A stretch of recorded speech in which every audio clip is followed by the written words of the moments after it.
Et un matin, tu te retrouves comme une étoile de mer, complètement étalée dans ton lit à regarder le plafond, tu ne peux plus te lever.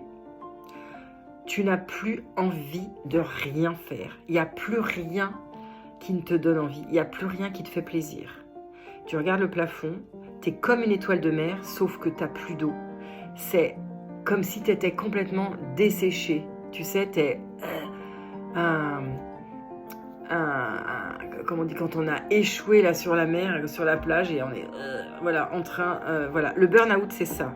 Le burn-out c'est quand tu crames de l'intérieur, c'est quand ta bougie finit par petit à petit s'éteindre et tu te retrouves comme cette étoile de mer éclatée là, les bras et les jambes comme ça, à regarder le plafond et sans eau, complètement desséché. Il n'y a plus rien qui nourrisse. Et il y a ton cœur et ton âme qui t'implorent. Stop!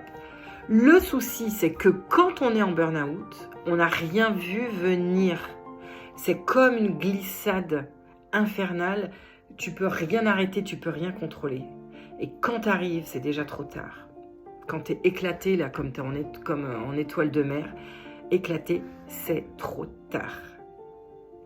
Ce qui s'est passé, c'est que pendant ce long processus, cette grande glissade, comme il n'y a plus d'espace pour penser, parce que pour penser, il faut de l'espace et il faut du temps, mais comme on s'accroche tellement et on est tellement la tête dans le guidon et qu'on boit le bouillon, on n'a plus de temps de penser parce qu'il n'y a plus d'espace, il n'y a plus de temps, il y a une charge mentale tellement énorme, c'est comme si tu avais tout le temps un ciel bouché, tu vois, il n'y a plus de souffle qui balaye les nuages, ça reste tout le temps bouché.